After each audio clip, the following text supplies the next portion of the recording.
Mr. Vice Chancellor, ladies and gentlemen, I confess I feel a considerable apprehension at finding myself in this novel situation of being a professor. However, I'm slightly comforted by the qualification of this title, which is Professor at Large, which is a nice old-fashioned phrase which used above all to be applied to escaped lunatics.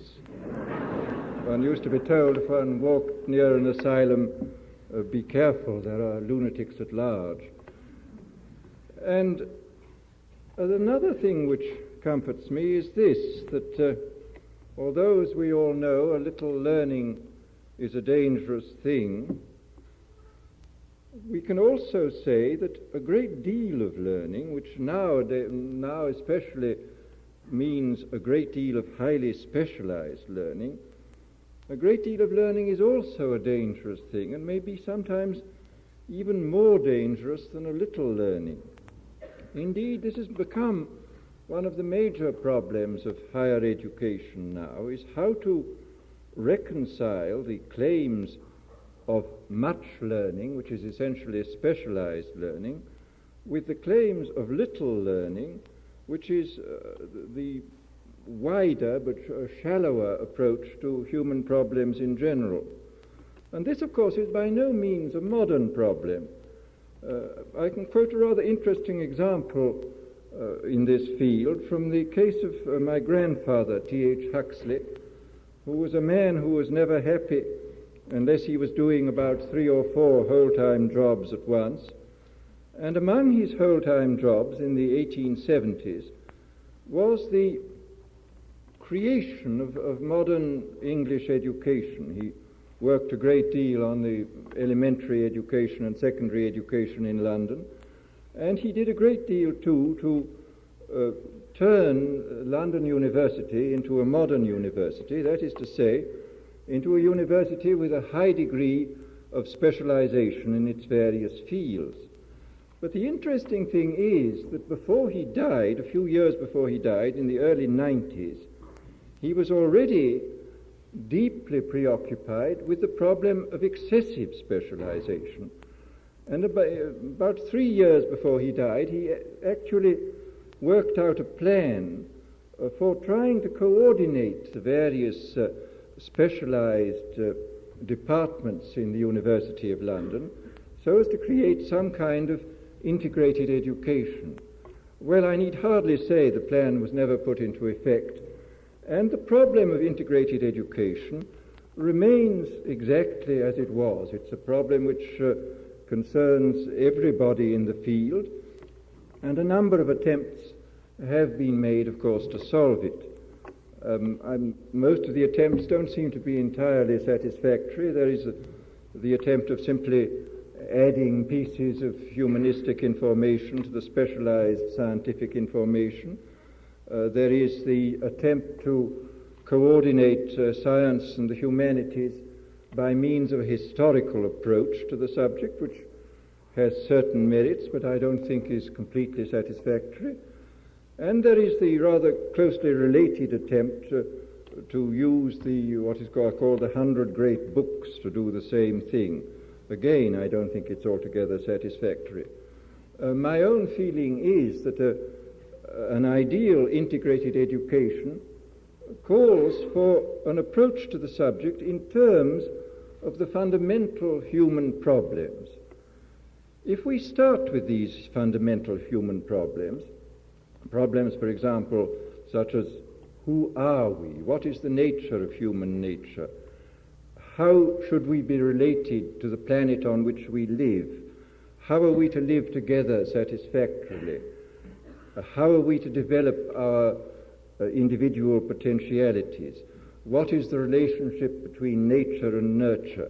If we start with these problems and make these central, we can obviously bring together information from a great number of, at present, completely isolated disciplines. And my own feeling is that it probably is only in this way that one can create a thoroughly integrated form of education. Meanwhile, however, this integrated education doesn't really exist.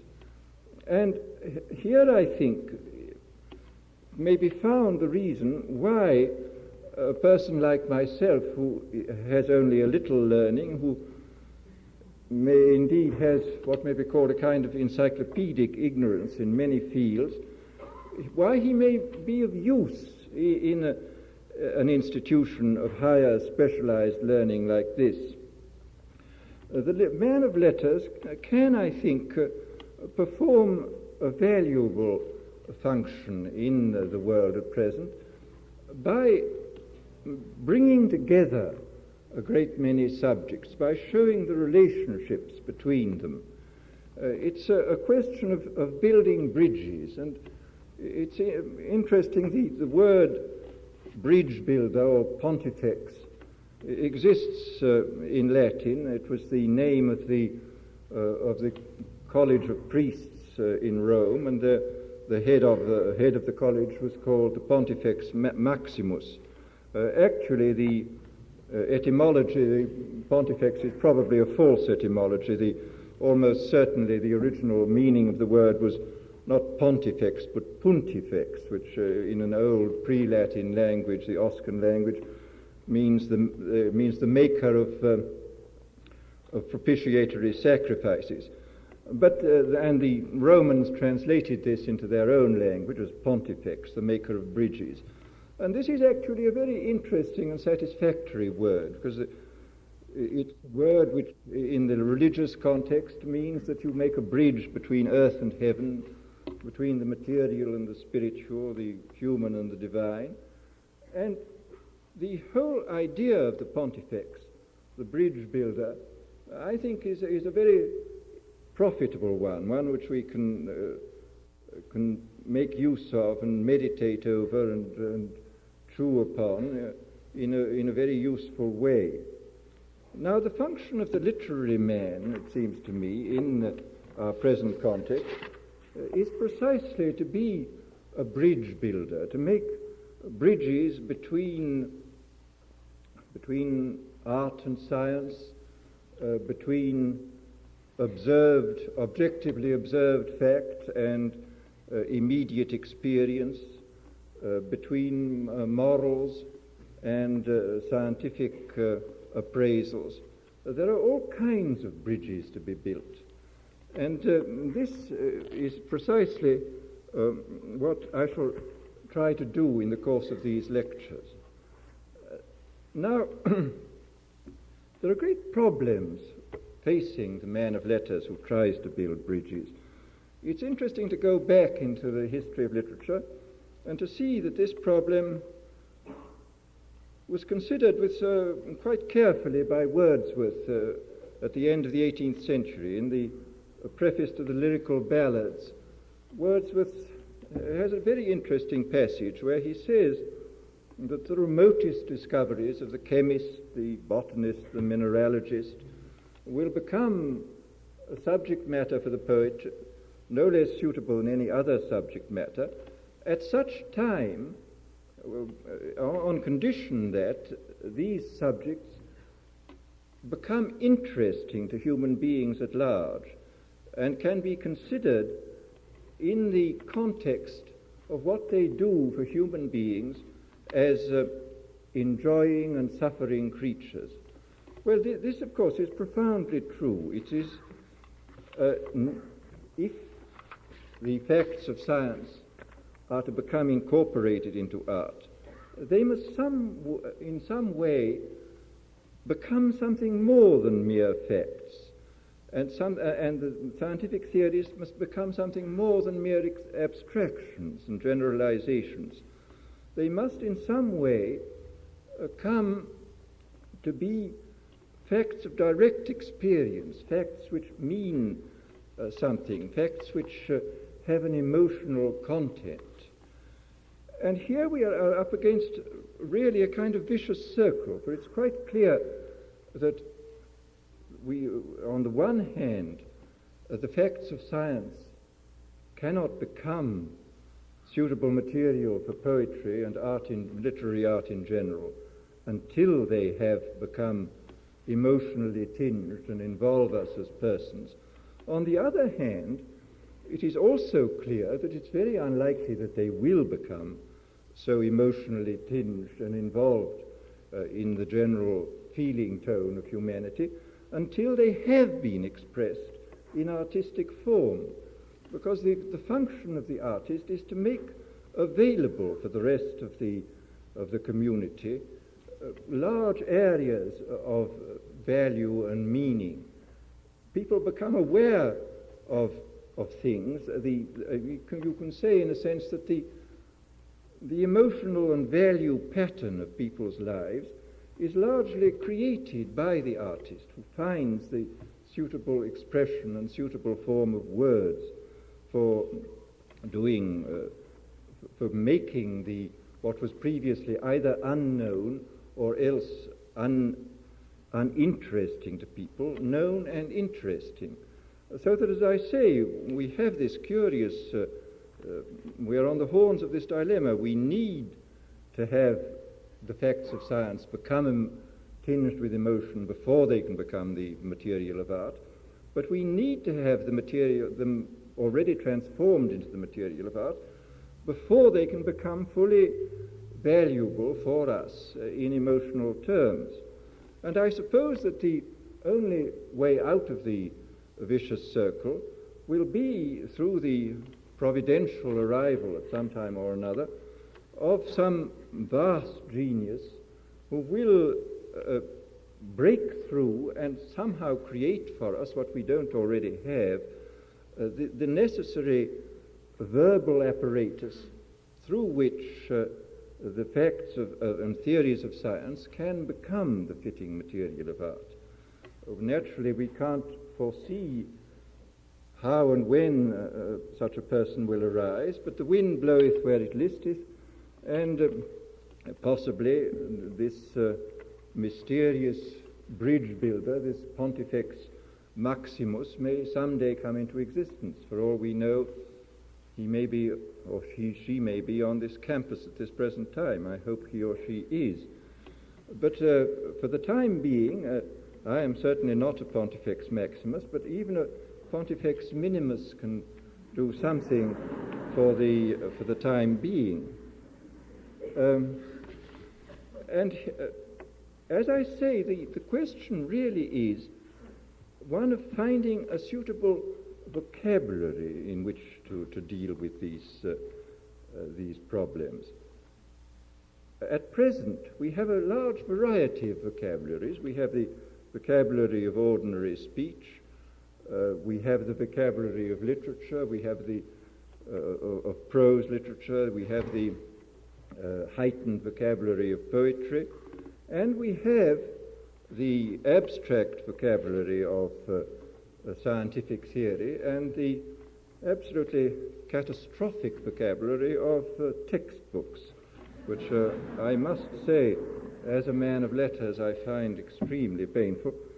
And no wonder that, given such a vocabulary, that these scientific facts and theories are not felt to be relevant to us, as Wordsworth says, as suffering and enjoying beings, although perhaps as suffering beings, yes, but certainly not as enjoying beings.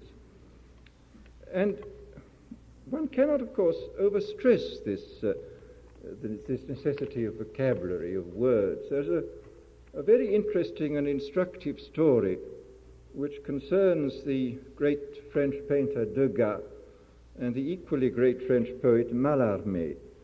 Degas, in his spare time, used to write verses. And one day he met Mallarmé and said to Mallarmé, "It's a terrible thing, Mallarmé.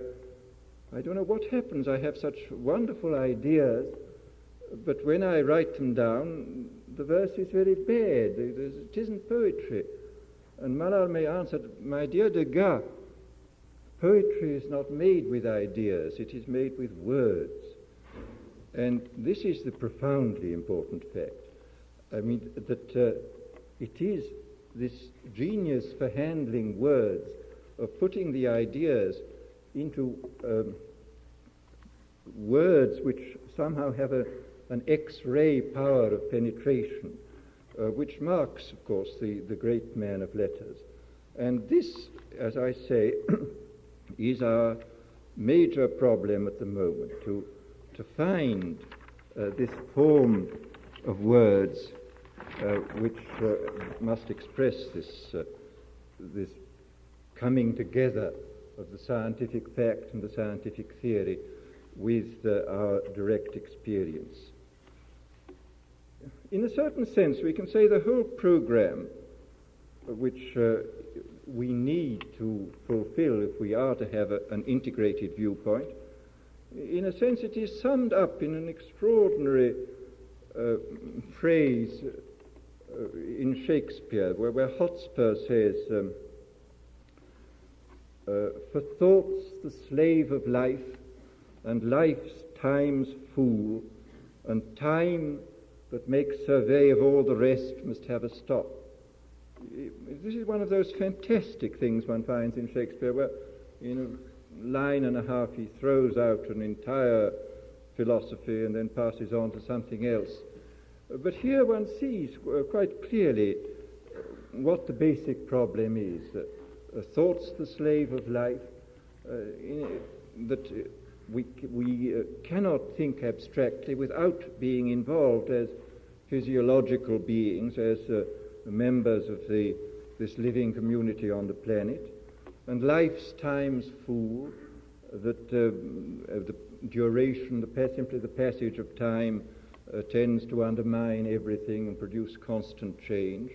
And yet there is this side of eternity, this religious, spiritual side, and time that takes survey of all the rest must have a stop in the timeless and eternal world.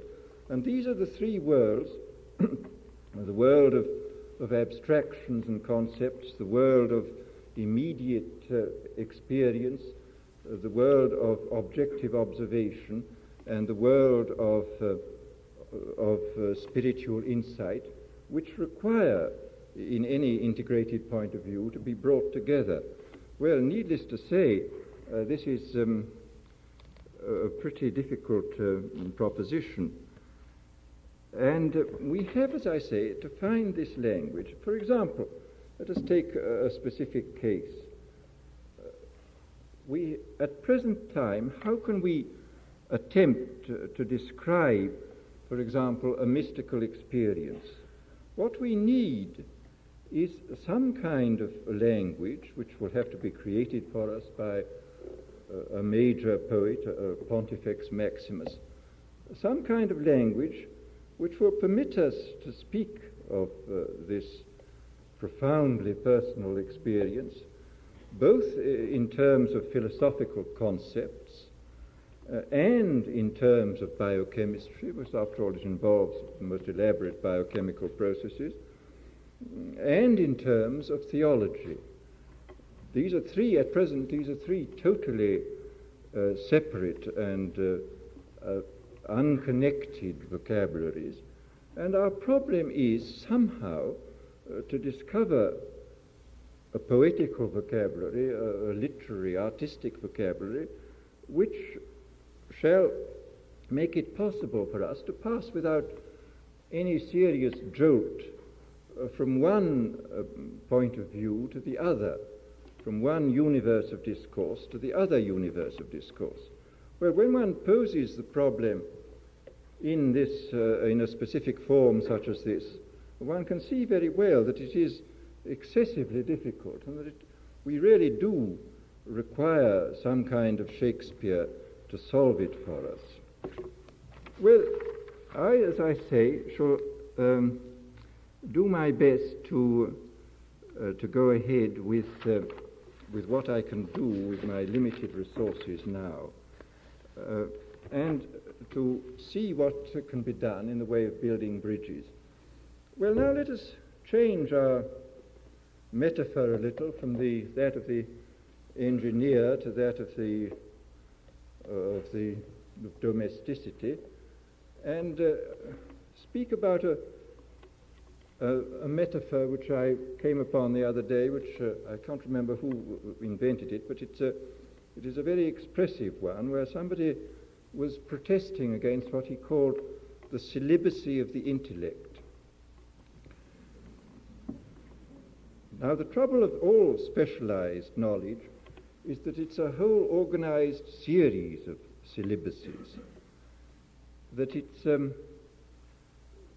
we have these people living, so to speak, these subjects living in their monastic cells apart from one another, and simply not intermarrying and producing the children that they ought to produce.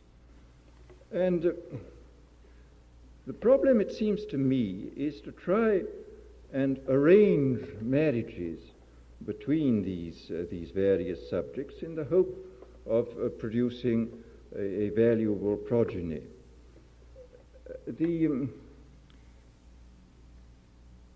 celibacy, it may be added, is not wholly of the intellect. There is also, and this is a very characteristic feature of contemporary literature, a celibacy of the passions, a celibacy of the instinct. If one goes to see plays, for example, by Tennessee Williams, a dramatist whom I greatly admire, of enormous talent, but here one sees an almost complete celibacy of the passions, that these things exist in, so to speak, a pure, chemically pure state, without any connection with the intellect whatsoever, that they are living a life entirely of their own. And if you were to take these plays as a serious picture of contemporary life, you would certainly be extremely deceived, because I was thinking the other day when I saw one, it was very well staged in a theatre, but the mere fact of putting this play on in a theatre required such an immense combination of people using their intellects, using responsibility, using their will and keeping their will firmly fixed on the subject, which was itself a complete denial of the reality of this picture of life in which the passions are divorced from the intellectual and voluntary life of human beings. So what we need to do is, as I say, to arrange marriages, or rather to bring back into the originally married state these different arbitrarily separated compartments of knowledge and feeling, which have been separated out and, as I say, made to live in their own monastic cells in isolation. We can parody the Bible and say that which nature has brought together, let not man put asunder. Let not the arbitrary academic division into subjects tear apart this closely knit web of reality and turn it, in a sense, into a kind of nonsense. Now, here we are up, of course, against a very, very serious problem, that any form of higher knowledge requires specialization. We have to specialize in order to penetrate more deeply into every separate aspect of reality. But although specialization is absolutely necessary, it can be, if carried too far, absolutely fatal. And therefore, we must discover some way of making the best of both worlds, of making the best of the highly specialized world, and of what may be called the married world of immediate experience, in which nothing can be separated, because it's all there. We are both intellects and passions.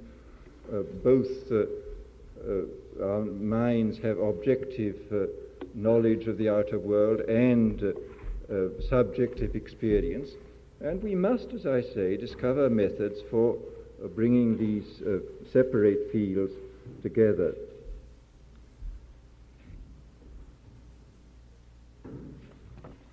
Well, this is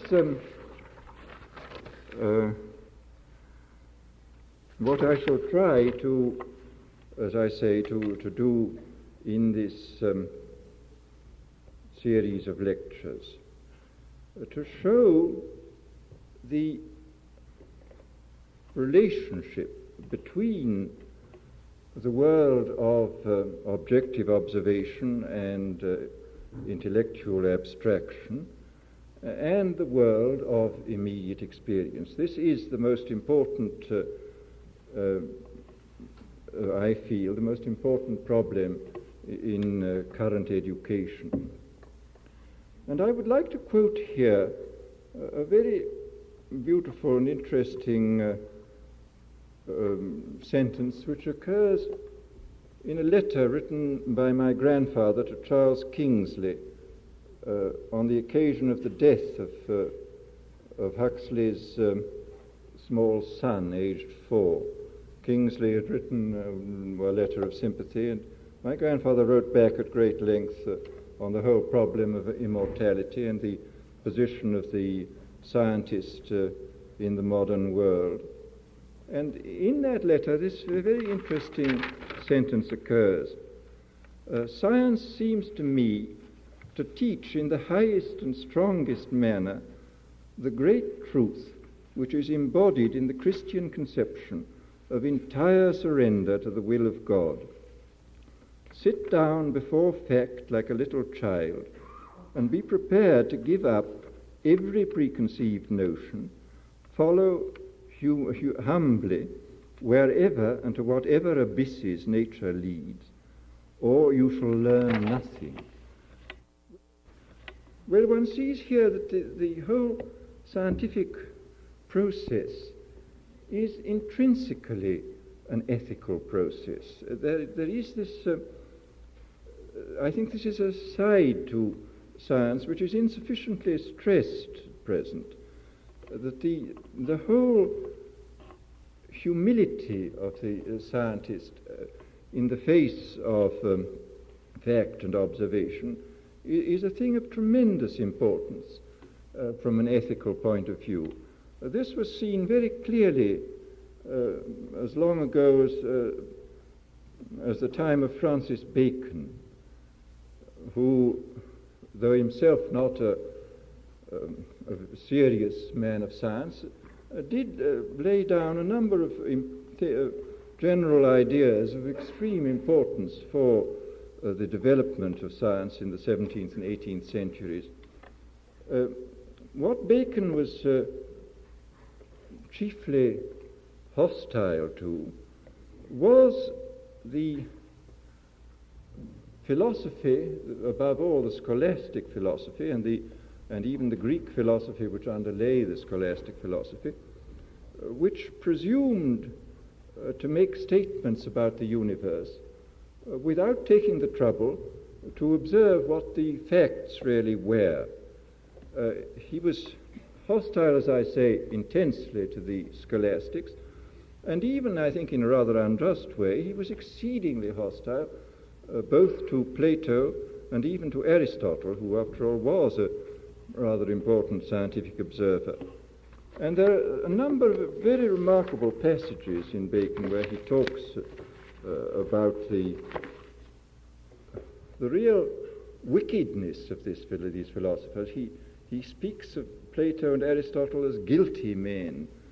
And there's a famous passage in the Advancement of Learning where he speaks about the scholastics being like spiders, weaving webs out of their own heads without any consideration of what was going on outside. And the webs were admirable for the fineness of the thread and the workmanship, but without any substance and without any fruit. And in the same way, he speaks in the preface to one of the minor books, The History of the Winds, in a very eloquent and powerful way about the ethical quality of science, I think I would like to read this passage, which is a very beautiful one. He says, "Wherefore, if there be any humility towards the Creator, if there be any charity towards men, and zeal to lessen human wants and human sufferings, if there be any love of truth in natural things, any hatred of darkness, any desire to purify the understanding, men are to be entreated again and again that they should dismiss for a while, or at least put aside, those inconstant and preposterous philosophies which prefer theses to hypotheses, have led experience captive, and triumphed over the works of God, that they should humbly and with a certain reverence draw near to the book of creation, that they should there make a stay, that on it they should meditate, and that then, washed and clean, they should in chastity and integrity turn them away from opinion."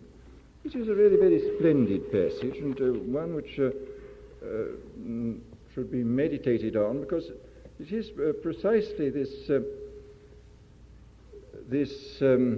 reluctance to accept preconceived notions, this reluctance to turn your opinion into a thesis rather than a working hypothesis, which is the hallmark of the genuine scientist, and which constitutes the essential ethical nature of the scientific activity.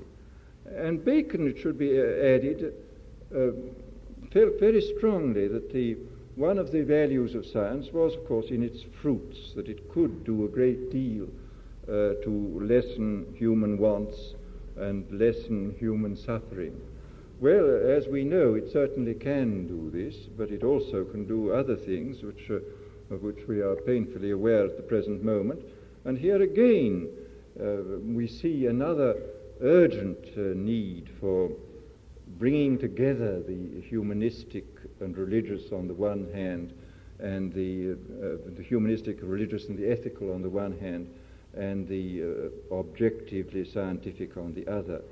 Because as Bacon was never tired of saying, knowledge without love can be profoundly corrupt and even evil. And it was for this that he blamed philosophers like Plato and Aristotle, who had pursued knowledge for the sake purely of intellectual satisfaction, and not for the sake, not with a motive of love in order to help human beings, and not with the humility towards the outer world, which made them study objective facts and base their reasonings upon those facts.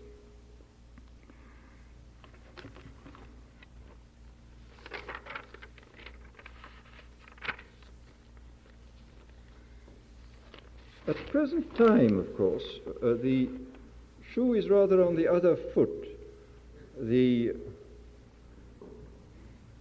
overweening philosophers are members of the scientific school who have forgotten scientific humility. We are all familiar with the extreme bumptiousness of the earlier behaviorists who really, I must say, when one reads some of the early writings of Watson, one is absolutely flabbergasted that anybody who professed to be scientific could have made statements so wildly sweeping and to have dismissed so cavalierly enormous areas of human experience.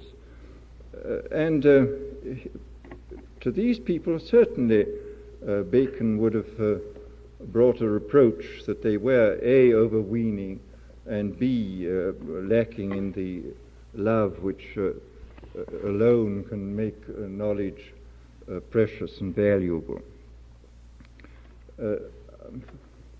Our problem then is somehow to find this bridge, these various bridges between the different aspects of the world as we know it, and to recreate the married state in which direct experience, with which direct experience makes us familiar. We are always, all the time, familiar with the fact that the world of concepts and abstractions is balanced by the world of immediate experience, that inner experience is there at the same time as objective descriptions of nature built upon inferences. And this is something I think we shall have to discuss later on in this course. What is the philosophical relationship between these two sides of our knowledge, the inner and the outer? I am inclined to think that philosophically minded scientists like Max Planck are right in conceiving the two worlds, the inner and the outer, the abstract and the immediate, as being simply aspects of the same reality, that that the basic reality is a neutral monism which is seen from one point of view as, for example, as atomic physics, and from another point of view as immediate experience of value and love and emotion. But we can't go into this problem at the moment, except just to mention it and to point out that the building of the bridge is an urgent problem in our world. Well, what I shall try to do in the course of these lectures is to take various features of the human situation. I've deliberately kept the title of the course as vague and as general as I possibly could, so as not to commit myself too far in advance or to pretend that I know too much. But our business then will be to take the various aspects and to see how bridges can be built between the facts and values. For example, I shall start, I think, next week with a consideration of man in relation to the planet. We live on this particular planet, and whether we like it or not, we have to get on with it indefinitely. And unfortunately, I'm sorry to say that all this stuff about going to Mars and so on seems to me pretty good nonsense. But and it's very much more important to see what we can do with Earth. And unfortunately, what we are doing with Earth is disastrously bad, and we have to. I shall try first of all to set forth the facts of what we are doing with our planetary environment, and then in a subsequent lecture to consider what the ethical corollaries of these facts are, and what sort of Weltanschauung, what sort of philosophy of life would help us to remedy these facts, which certainly require remedying, because otherwise, if we don't remedy them, we shall find ourselves in a terrible situation. Well, I shall discuss this bridge between two types of facts. And then I shall talk about the relationship between resources as they are available now and as they will be available in the future. So a slight a bridge, build a kind of hypothetical bridge into the future with this lecture. Then I think we shall turn to the strictly biological problem of the human individual and discuss man from the point of view of heredity and from the point of view of environment, and and try to establish some kind of balance between the two factors which so profoundly influence his existence. Then will come, of course, the problem of man in society, and there I shall spend a good deal of time discussing what seems to me the most profoundly important sociological factor of the modern times, which is the growth of technology and the what may be called the technicization of every aspect of human life, and to discuss what, if anything, can be done about this. Then I will move on to other aspects of the social life, and in due course I hope to get down to the problems of the individual, the problems of human potentialities, and what can be done to realize these potentialities, which at present remain to such a large extent latent in such a large proportion of the people, whether something can be done to